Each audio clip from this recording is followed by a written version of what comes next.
Hello बच्चों, कैसे हो आप सब। तो class 9th NCERT chapter number 10 gravitation. तो ग्रेविटेशन को हम लोग आज स्टार्ट करेंगे और समझेंगे इसको। तो इसमें नंबर 1 आर्टिकल जो है आपका, that is universal law of gravitation. क्या बोला मैंने? Universal law of gravitation.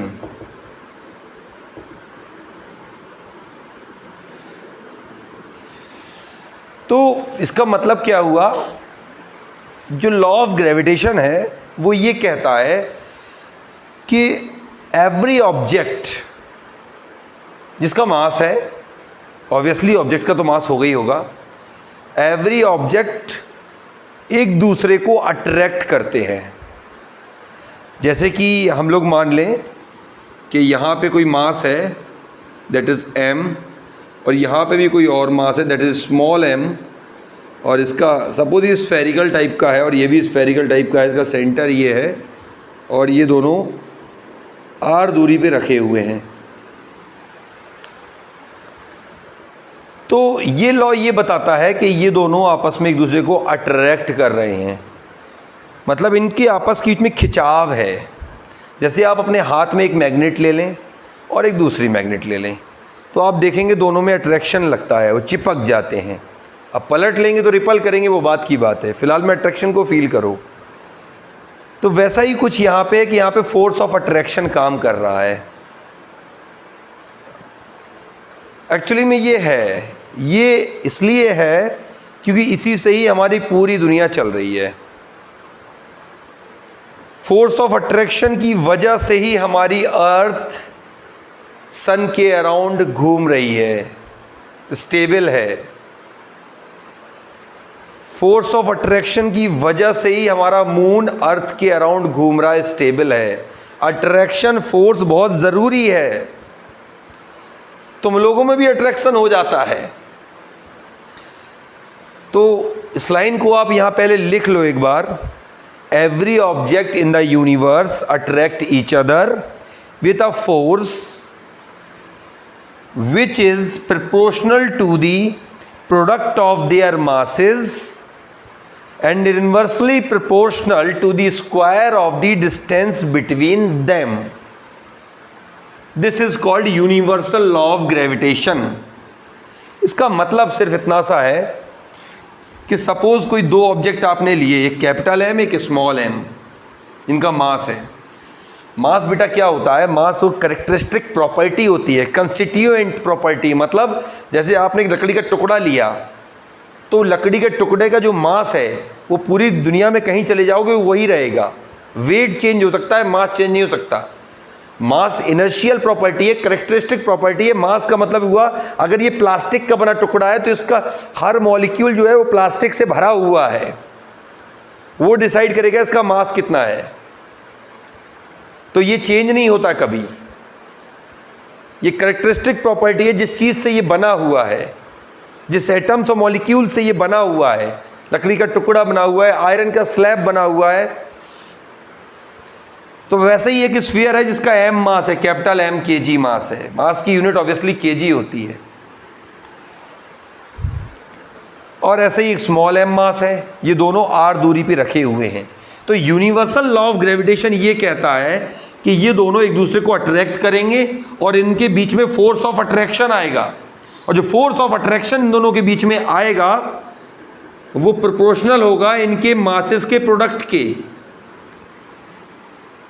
और इन्वर्सली प्रोपोर्शनल होगा square of the distance between them.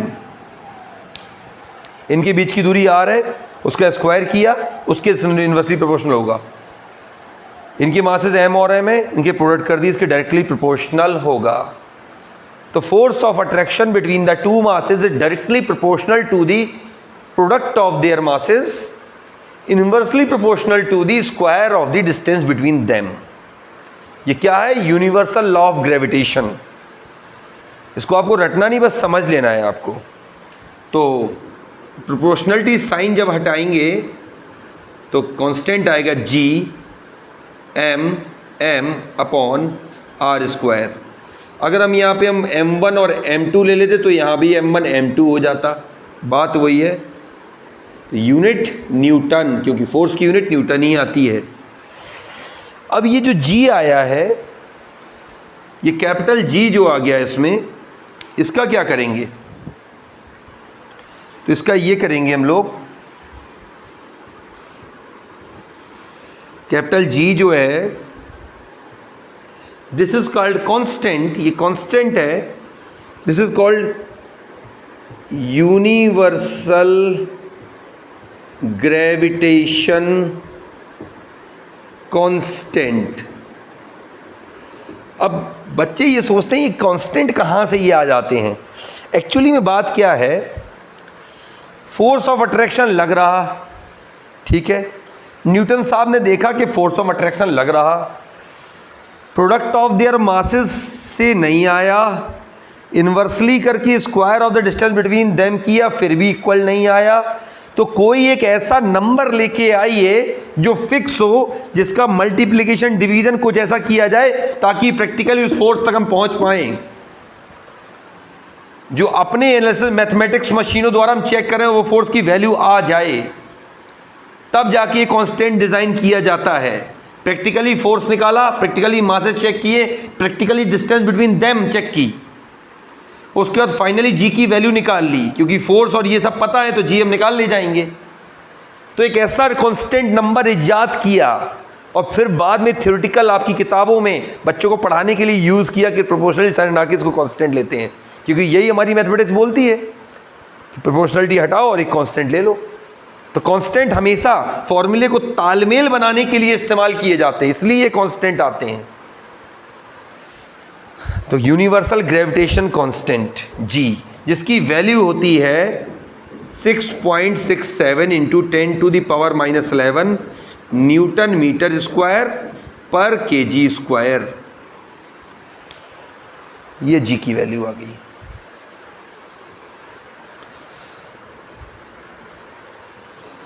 अब आपकी NCERT में अगर आप किताब देखें अपनी, तो एक एग्जाम्पल दिया है, page number 134, example number 10.1 NCERT में। तो 10.1 एग्जाम्पल देख लेंगे इसमें हम लोग अभी हाल। 10.1 या बच्चों वाले सवाल हैं, इनमें कुछ नहीं है, पढ़ लो आराम से।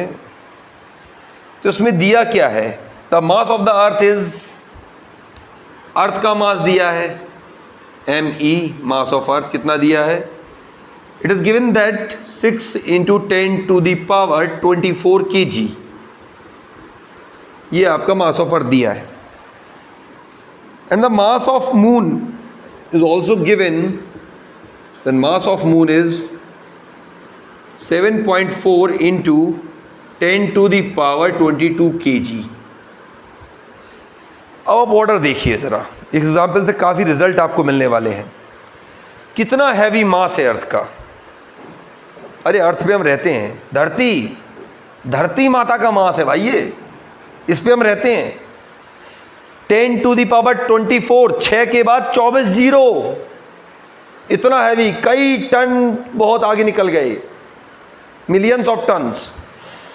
और यही मून का देख लो आप, 7.4 के आगे 22 जीरो,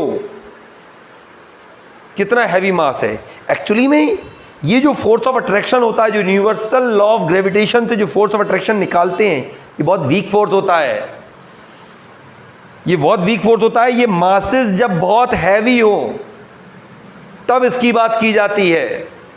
अट्रैक्ट तो हम भी इस ब्लैक बोर्ड को, वाइट बोर्ड को सॉरी कर रहे हैं, ये मार्कर भी हमें अट्रैक्ट कर रहा है। ये क्या मास नहीं है क्या, हम क्या मास नहीं है क्या, अरे हम लोगों में तो मास ही मास भरा हुआ है तो ये हम भी अट्रैक्ट, लेकिन हमारा जो मास है वो इतना कम है कि ये फोर्स ऑफ अट्रैक्शन बिल्कुल नेग्लिजिबल है, माइनस के ऑर्डर में चला जाएगा, 0.000000000 न्यूटन।